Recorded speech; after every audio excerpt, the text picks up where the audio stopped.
private sector will be maintained. Someone's got to develop a product that you and I as a consumer are going to want to buy. The country needs a comprehensive energy plan. We don't know how long this will last.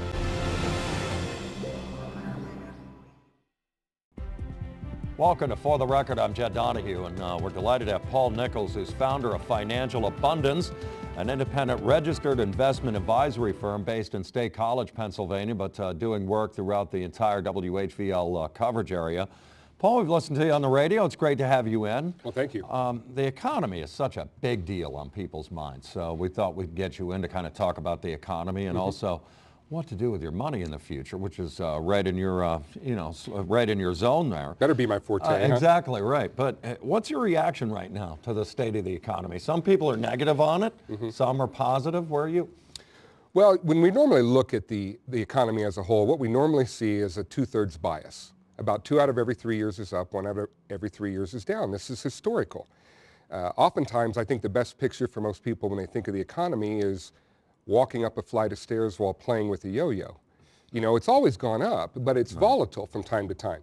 I think the bigger question is, when do I need access to my money is probably the bigger question. The state of the economy overall, it's going to go up and it's going to go down. I think the state of the economy, and whether it's good or bad, directly relates to whether you have a job or not. As it relates to my personal opinion of the economy, I'm optimistic. Of course, I've always been optimistic about the economy. And of course, I think with the election, the last election that we had, I think it became very clear that people want a little more fiscal conservative actions in the government, as well as the fact that we have instituted some of the tax cuts. So based on that, I feel much more optimistic about the economy than I did 6 months ago. So overall, though, I say it's good. The last 2 years have been awesome. Everyone out there should be back in the black after the debacle of '08, which, by the way, had nothing to do with the economy. That was politics. Okay. Now the intimidation factor, say people want to come in, they want to invest, and they're scared. Maybe they don't understand, but how do you get by the quote unquote, the line in the sand where I'm intimidated about how to move forward because I don't understand it? Well, that's the number one thing I hear, Jed. The number one thing I hear from people is apologies for what they don't know about their finances, which is ironic when you consider that we spend the majority of our time chasing money, and very few people know how to manage it. Now, why should people apologize for something they don't know if they've never been taught it or studied? I like the tic-tac-toe analogy. I mean, you know how to play tic-tac-toe. I know how to play tic-tac-toe. How did we learn? Someone taught us. When did we start to win? When we figured out the strategies.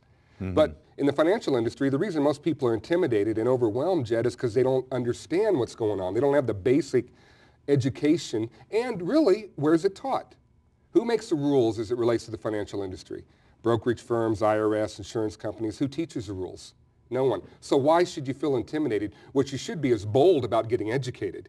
Let's take that intimidation and turn it around into determination to say, hey, I want to know what's going on. Don't just tell me your opinion. I want to know what's going on. Can you help me? That is Mr. Advisor or Mrs. Advisor. Yeah, one of the questions you gave me in preparation for this show is financial literacy, which I guess you have to take it to the next step. How do you become financially literate? What are some of the steps, Paul? Well, obviously it's education. The challenge becomes, where do you get that education? Because there's not a lack of information in our country, okay? There's a lack of clarity. So when people go out and try to get educated, the internet, I mean, you type in investing in the internet, I mean, it's amazing what will come up. How do you get educated? You start with basic primers. In fact, there's a book that recently, it's hot right now, called The Investment Answer. It's the best investment primer I've ever read. It's out right now. It's called The Investment Answer, and it's basically teaches people some of the basics of investing. Let me at the fear of sounding like a conspiracy theorist for a moment. Okay. I don't believe it's in the best interest of the industry to educate the consumer. According to Arthur Levitt, a former chairman of the Securities and Exchange Commission, he actually said, and I'm paraphrasing, that he believes the industry spends little on education because they believe undereducated investors are more profitable for the industry. This was a former chairman of the Securities and Exchange Commission. In fact, his book is on our recommended reading list. So it's not uncommon to feel intimidated. The question is the industry skewed to that end?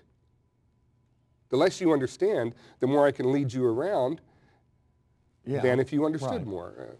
Well, I find that interesting from a guy, you know, from the Securities Exchange Commission. Those who are less educated are more successful in the market or whatever. Well, they're more successful. I'm just curious about that. The industry makes more money off of them, in essence. That's what I'm trying to say. Okay. Right. Okay. Because people are constantly emotionally investing rather than prudently and logically investing because of what we call investainment.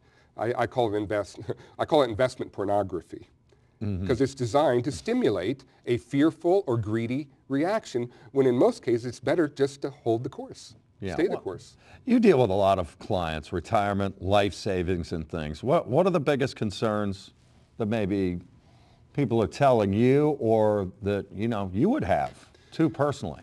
Well, the two biggest things I hear people talk about are taxes and running out of money because of longevity.